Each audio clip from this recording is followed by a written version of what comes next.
Bienvenido seas a Vamos por 120, esta clase de química donde vamos a checar lo que es la tabla periódica y no te la vayas a querer brincar, porque créeme que entender la tabla periódica y varias de sus cositas y además algunas cosas básicas que vamos a checar en esta clase nos van a ser de toda utilidad para clases posteriores. Y de paso, si tienes por ahí una tabla periódica para que lo veas de manera visual, los conocimientos que vamos a checar aquí, créeme que te va a ser de bastante utilidad. Te recomiendo tener una ahí a la mano. Ahora sí, empezamos con el tema.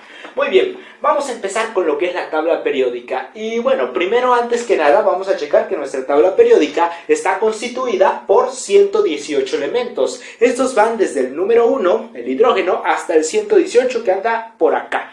Acuérdate que el numerito lo puedes ver ahí en la parte de arriba donde se encuentra lo que es el famoso número atómico que ya hemos checado en otras ocasiones. Ahora, vamos a checar que son 118 elementos y estos a su vez se van a dividir como que en dos tipos, los naturales y los artificiales. ¿Y en qué consiste cada uno? Pues mira, los naturales son todos aquellos elementos que puedes encontrar por ahí en la naturaleza. El hombre no mete mano y esos elementos van a salir, así de sencillo. Mientras que los elementos artificiales son todos aquellos donde el hombre tiene que meter mano. Es decir, necesitamos hacerlos en alguna especie de laboratorio o bajo ciertas condiciones sí se pueden dar esos elementos. La naturaleza solita no los va a soltar. Y así es como podemos clasificar toda esta cantidad de elementos en 92 que van a ser naturales, ya sabemos en qué consiste, y 26 que van a ser artificiales. Ahora, si te das cuenta ya clasificamos nuestros elementos en naturales y artificiales. ¿Los podemos clasificar de alguna otra manera? La respuesta es que sí. Mira, si nosotros agarramos ahora nuestra tabla periódica y la empezamos a ver como tiritas verticales, estas de por aquí, vamos a checar que vamos a tener, si agarramos toda, completa la tabla periódica, vamos a tener 18 tiritas verticales. Y a esas tiritas verticales, ¿cómo les vamos a llamar? Grupos o familias. Y por eso te pongo la flechita, porque son las tiritas verticales. Entonces, si dividimos la tabla periódica en tiras verticales, nos van a dar 18. Y ya checamos. Y se les van a llamar grupos o familias. Ahora, vamos a checar que dentro de esta clasificación de 18 grupos, se pueden dividir como que de dos tipos, los grupos A y los grupos B, ¿sí? Y 10 más 8 nos da 18, así que son los mismos. Y bueno, vamos a checar que los grupos A, que son 8, van a constituir estos dos de por aquí y estos 6 de por acá.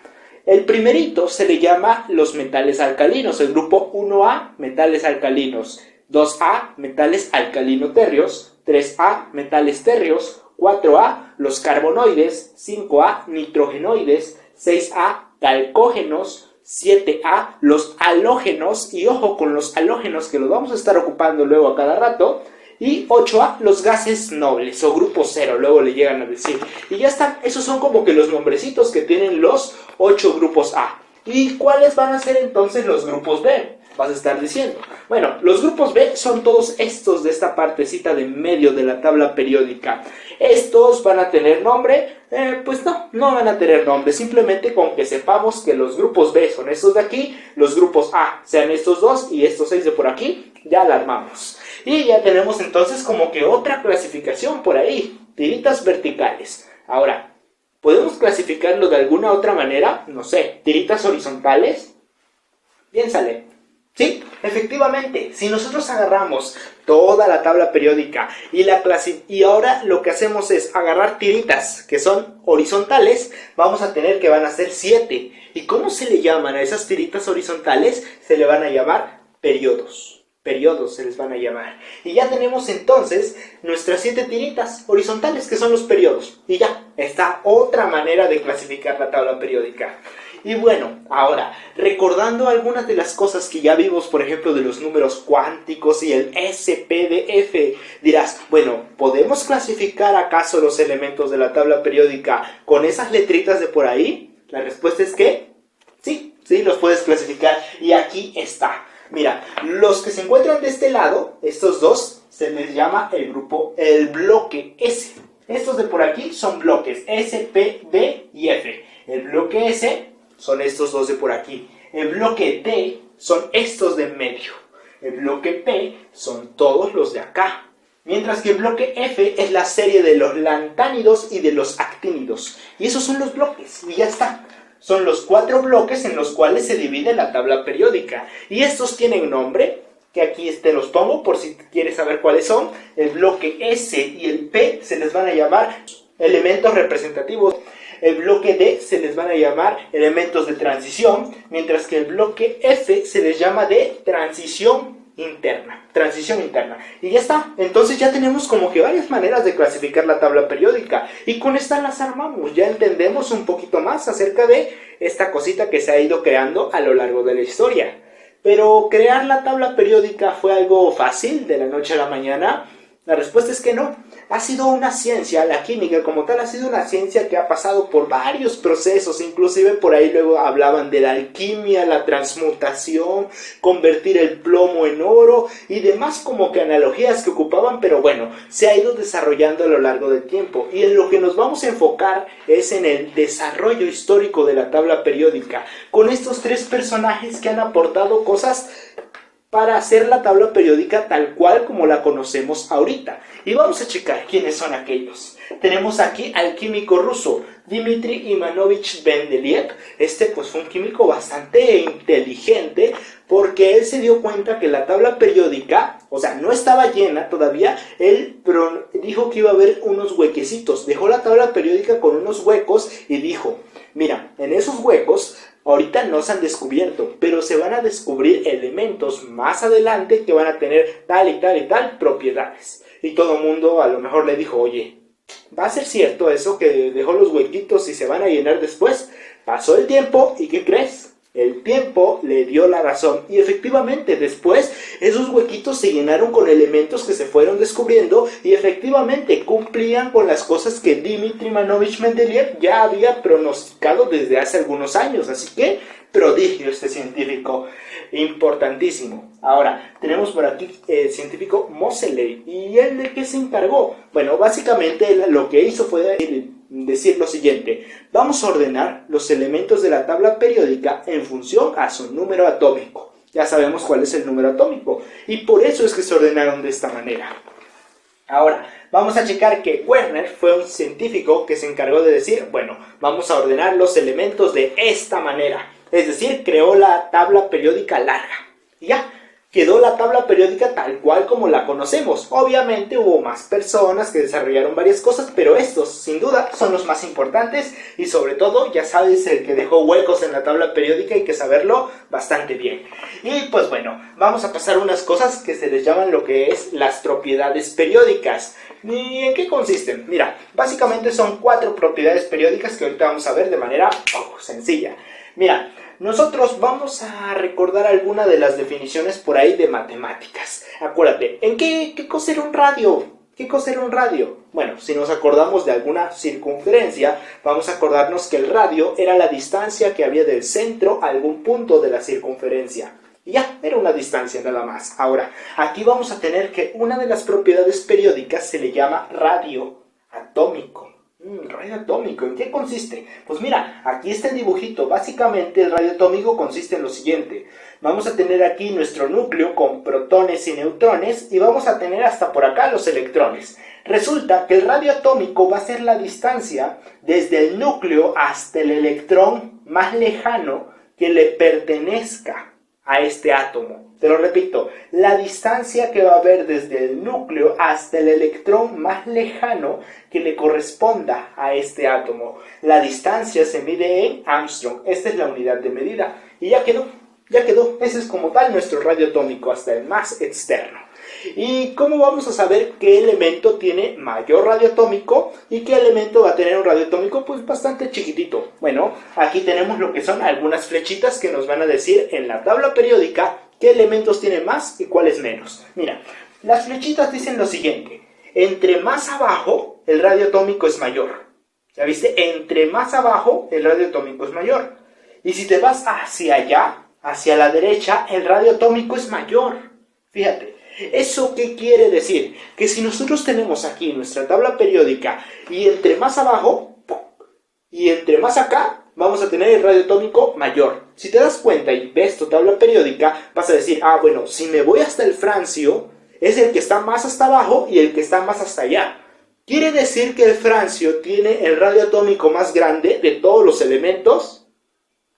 Efectivamente, si caíste en esa conclusión, sí, y si no, pues no pasa nada, ponte a checar con la tabla periódica y fíjate, entre más abajo y más a la derecha, un elemento va a tener un radio atómico mayor que otro, y ya, así de sencillo lo podemos ver. Y esta va a ser entonces nuestra primer propiedad periódica, y ya está. Vamos entonces ahora a checar estas propiedades de por acá. Mira, ¿qué nos dicen? Pues lo siguiente. Nos dicen que tenemos lo que es la energía de ionización, que consiste en arrancar un electrón. Bueno, ¿qué cosa es esta energía de ionización? Imagínatelo como lo siguiente, la fuerza que yo necesito, la mínima fuerza que yo necesito como átomo para agarrar y arrancar un electrón. Así de sencillo. Entonces la energía de ionización es la fuerza que necesito para arrancar un electrón. Mientras que la afinidad electrónica es la fuerza que yo necesito para atrapar un electrón. Esta es para arrancar, mientras que esta es para atrapar, cachar ese electrón. Y ya está.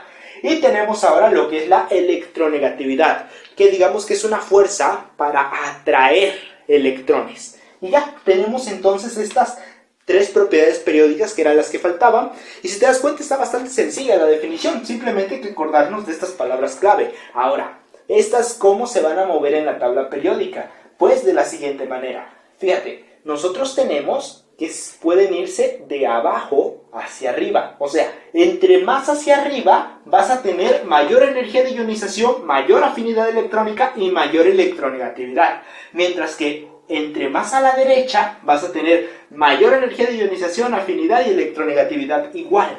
¿Qué quiere decir? Que si tú te vas en la tabla periódica hasta allá y hasta arriba, vas a tener uno de los elementos que va a tener más de todo esto. Por ejemplo, busca por ahí lo que es la tabla periódica, pero con electronegatividad, y te vas a dar cuenta que entre más allá y más arriba va a tener mayor electronegatividad. Por cierto, ¿cuál va a ser nuestro elemento de la tabla periódica que va a tener mayor electronegatividad de todos? La respuesta es el flúor. Y sí, los gases nobles aquí no van a contar, te digo de una vez. Y tenemos que el flúor, si te das cuenta, y si tienes la tabla periódica, checa, el flúor se encuentra más hacia la derecha y más hacia arriba. Y así, si te dicen por ahí qué elemento tiene mayor electronegatividad, sencillo, ve a la tabla periódica y ya sabes cómo van las flechas. Y ya. No te tienes que estar aprendiendo ni tablas ni nada, no. Ya sabes cómo moverte y cómo moverte si también te dicen algo de radio atómico. Ya sabes, sencillo, ¿verdad? Ahora sí, vamos a pasar entonces a unas cosas que son vitales para más adelante entender algunos temas, que son las propiedades de los metales y las propiedades de los no metales. ¿Y en qué van a consistir? En lo siguiente. Bueno, como tal, tenemos que los metales se caracterizan porque son buenos conductores de electricidad y de calor. Y bueno, esto es bastante sencillo. Si te pongo un ejemplo, imagínate que estás haciendo un caldo y de repente pues te sirven tu platito y tú agarras una cuchara de metal y lo pones ahí en tu caldo y te vas, no sé, te vas hasta otro lado y regresas. Y de repente tú agarras la cuchara y la cuchara ya está bien caliente porque el caldo estaba bien caliente. Entonces te das cuenta, oye, ¿por qué se calentó mi cuchara? Fácil, porque el metal es un buen conductor de calor. Ahora, de electricidad, fíjate en cualquier instalación eléctrica, la mayoría están hechas de un metal que se llama cobre. El cobre, pues vamos a ver más adelante lo que es el enlace metálico y cómo los metales pum agarran y se empiezan a pasar los electrones y por eso son buenos conductores de electricidad. Así de sencillo. Entonces aquí están estas propiedades. Otra de las cosas, nos dice que se oxidan y también forman lo que son cationes. ¿Qué quiere decir que se oxiden? Que se oxiden quiere decir que van a perder electrones.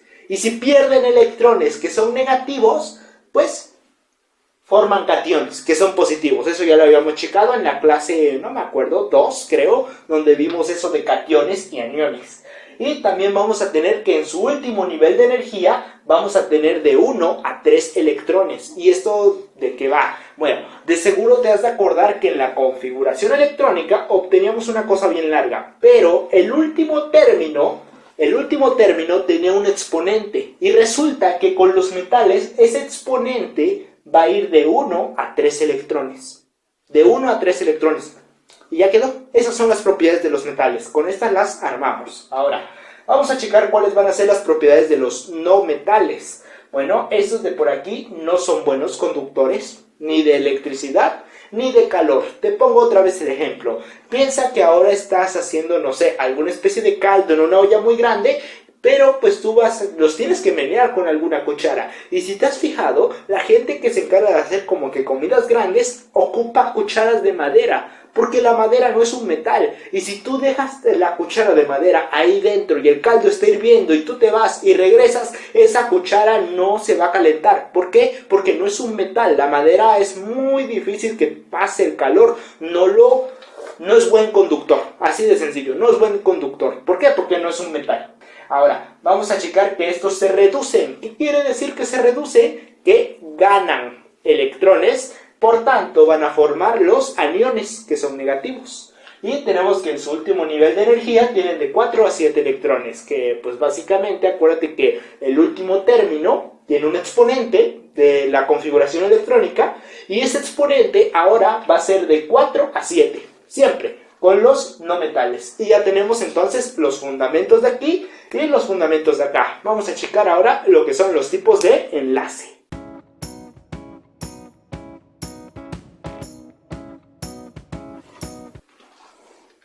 Y sí, sé que se ve algo chistoso esto de por aquí, estos dibujitos, pero nosotros así vamos a ver lo que son los enlaces químicos de una manera bastante práctica para que los entiendas y sobre todo te los aprendas algunos. Y entonces vamos ahora sí a empezar. Bueno, antes de empezar con los enlaces químicos, quiero que te traigas a tu mente lo que te dije de las propiedades de los metales y de los no metales. Acuérdate, los metales yo te dije que en su último nivel de energía van a tener de 1 a 3 electrones. Fíjate, aquí te voy a poner con una M lo que son los metales. Este último círculo te vas a imaginar que es el último nivel de energía y le puse 3 electrones. ¿Sí? Ahora, vamos a checar también que te dije que los no metales tienen en su último nivel de energía de 4 a 7 electrones. Y aquí están, te puse 6 electrones porque pueden tener de 4 a 7. Y dirás, bueno, ¿y para qué me estás diciendo eso? Pues resulta que nosotros vamos a ocupar ahorita los metales y los no metales en los enlaces,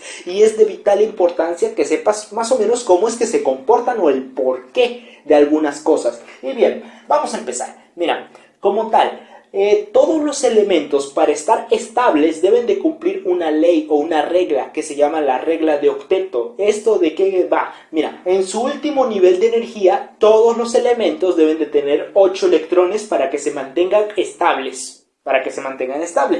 En nuestra tabla periódica vamos a tener que los últimos elementos, o sea, los gases nobles, estos van a tener ya la regla de octeto. Es decir, en su último nivel de energía ya tienen 8 electrones. Por ello, los gases nobles son muy difíciles que los hagas reaccionar. Tienes que meterle condiciones especiales para que reaccionen. Así nomás porque sí, no, porque ya están completos. Mientras que todos los elementos de por acá, estos no. Estos les hace falta por ahí electrones para que cumplan la regla de octeto. Entonces, ya entendido eso, mira, fíjate con el metal que tenemos aquí. Fíjate que este ya tiene adentro una ruedita que ya cumple regla de octeto, pero está adentro. Lo que nos importa es lo que está afuera. Y fíjate que afuera puedo tener de 1 a 3 electrones. Supongamos que tenemos 3. Fíjate, ¿qué es más fácil para un metal? Si un metal quiere llegar a 8 y tiene 3 electrones, ¿qué es más fácil? Que consiga los otros 5 electrones o que simplemente agarre y diga, bueno, tiro estos 3 y me quedo ya, ahora sí, se borra este nivel de energía y mi nuevo nivel de energía es este de por aquí que ya tiene 8. ¿Qué es más fácil para un metal? Sencillo, ¿verdad? Más fácil es agarrar y tirar los 3 y pues me quedo ya con los 8. ¿Por qué? Porque necesito buscar 5. Y si tengo 3 y necesito buscar 5, pues me sale peor porque necesito hacer más cosas. Así que el metal lo que hace es, dice, bueno, voy a quitarme estos electrones de por aquí. Y que resulta que ahora sí ya cumplo lo que es la regla de octeto. Ya tengo 8 electrones en mi último nivel de energía. Y ahí está. El por qué los metales tienden a dar electrones. Ahora, vamos a checar lo que son los no metales. Y es que resulta que los no metales tienen de 4 a 7. Y te vuelvo a preguntar, ¿qué es más práctico para un no metal que tiene, por ejemplo, 6 electrones para que cumpla la regla de octeto? agarrar y decir, bueno, voy a tirar estos 6 y ya que me queden mis 8 electrones, o voy a buscar otros 2 electrones por ahí y ya, se solucionó el problema porque ya voy a tener 8. Dime, ¿qué cosa es lo que haría? La respuesta es sencilla, ¿verdad? Es más fácil para un no metal que le metas por aquí otro electrón por aquí, otro electrón por aquí y ya van a tener lo que son los 8 electrones, es decir, van a cumplir con regla de octeto y ya se van a mantener estables. Entonces ahí está el porqué y acuérdate que hay que saber propiedades de metales y no metales. Ahora, ya comentado esto, ahora sí se nos va a hacer sencillo entender estos tipos de enlace. Bueno, vamos a checar primero con lo que son los enlaces interatómicos y como su nombre lo dice, interatómicos se va a dar entre átomos, ¿sí? Entre átomos. Ya checamos qué cosa es un átomo y vamos a tener de 3 tipos, iónico, covalente y metálico. Mira, vamos a checar que el enlace iónico se va a dar entre un metal y un no metal, donde el metal va a tender a darle los electrones al no metal. ¿Por qué? Por eso de por aquí el metal dice, pues a mí me sobran estos electrones, el no metal dice, bueno, a mí me faltan, pues qué bueno, ¿no? Hacemos equipo y toma, y pues ya, quedamos felices los dos y los dos tenemos regla de octeto, así de sencillo. Por eso sale como que el muñequito, y le voy a hacer zoom para que veas cómo le está dando el electrón a lo que es al no metal, y ya, felices los dos, es enlace iónico. Ahora, vamos a checar que el covalente se va a dar entre un no metal y un no metal. Y aquí es donde ocurre una cosa, fíjate, los no metales tienden a agarrar los electrones. Entonces, si estamos con 2 que tienden a agarrar electrones, ¿qué va a pasar con los electrones para que cumplan regla de octeto? Sencillo, lo que va a pasar es que van a compartir ese electrón. Fíjate que lo están como que está ahí en medio. Van a compartir ese electrón, así de sencillo. Y dentro del enlace covalente te puedes encontrar como que de 2 tipos, el polar y el no polar. ¿Qué cosa es eso? Mira, fíjate que alrededor tienen como que una nubecita. Esa nubecita te la puedes imaginar como una carga eléctrica. Imagínatela como una carga eléctrica que está alrededor de un elemento. Los elementos pueden tener mayor carga eléctrica o menor carga eléctrica. Por ejemplo, si tenemos lo que es un hidrógeno, que es un no metal, con un oxígeno, que también es un no metal, vamos a ver que el hidrógeno tiene una carga negativa o tiene una carga eléctrica pues pequeñita. Mientras que el oxígeno tiene una carga negativa pues un poquito bastante grande. Entonces esto se dice que es polar. ¿Por qué polar? Porque forma 2 polos, un polo positivo y un polo negativo. A lo mejor te suena por ahí en lo que son las pilas, que dice polo positivo, polo negativo, y por ahí van las cosas. Fíjate, como tiene una carga eléctrica pequeñita, pues vamos a decir que es positivo. Y el otro, como tiene una carga eléctrica grandota, se le va a llamar polo negativo. Y ya quedó. Entonces ya tenemos lo que es un enlace covalente polar. Ahora, ¿cuál va a ser el no polar? El no polar es cuando agarras 2 elementos iguales. Así de sencillo, agarras 2 elementos iguales y por tanto los dos van a tener la misma carga eléctrica. ¿Eso qué quiere decir? Que no va a haber polaridad, no va a haber polo positivo ni negativo. Simplemente se quedan pues igual. Como tenemos aquí lo que es el nitrógeno, que es un no metal. Y aquí están, entonces sería interatómico, covalente, no polar. Y ya quedó. Ahora, vamos a checar cuál es el metálico. Y fíjate, el metálico pues simplemente su nombre lo dice, ni le puse, se da entre metales. Todos estos van a ser metales. ¿Y qué tienden a ser los metales? Los metales van a tender a pues dar electrones. Así haz de cuenta que van a estar jugando a la papa se quema y van a estar pum. Y por eso los metálicos están pasando los electrones uno a otro, y por ello se dice que son buenos conductores de electricidad. Imagínate, tienes tu cable de cobre y lo conectas, viene la electricidad y pues nomás se lo están pasando rápido hasta que llega el dispositivo. Ahí está más o menos el porqué de las cosas, y ahí está entonces nuestros 3 enlaces. Iónico, acuérdate, metal, no metal. El metal le da los electrones. El covalente, no metal más no metal. Comparten electrones. Si son diferentes es polar, si son iguales es no polar. Y tenemos que el metálico pues se da entre puros metales y se pasan los electrones como si fuera la papa se quema. Ya quedó entonces. Y vamos a checar entonces esta pregunta de física de por aquí, importantísimo con lo que se refiere a lo que son las cargas. Acuérdate, si tenemos cargas iguales, ¿qué es lo que va a pasar? Si juntamos 2 bolitas y tienen la misma carga, ya sean positivas o negativas, ¿qué pasa? pues se van a repeler. Si las cargas son iguales, se van a repeler. Una se va para acá y la otra se va para el otro lado. Mientras si las cargas son iguales, entonces va a ocurrir lo siguiente, se van a atraer. Cargas iguales se repelen y cargas contrarias se van a atraer. Y ya quedó. Entonces, ya entendido esto, podemos pasar ahora sí a esto de por aquí, lo que son los enlaces intermoleculares, en específico al puente de hidrógeno. Mira, ¿en qué consiste intermoleculares? Casi su nombre lo dice, entre moléculas. Ya checamos lo que es una molécula. Ahora, vamos a checar que el puente de hidrógeno, ¿en qué va? Pues de lo siguiente. Mira, resulta que vamos a tener un hidrógeno y este a su vez se puede unir ya sea con el flúor, con el oxígeno o con el nitrógeno.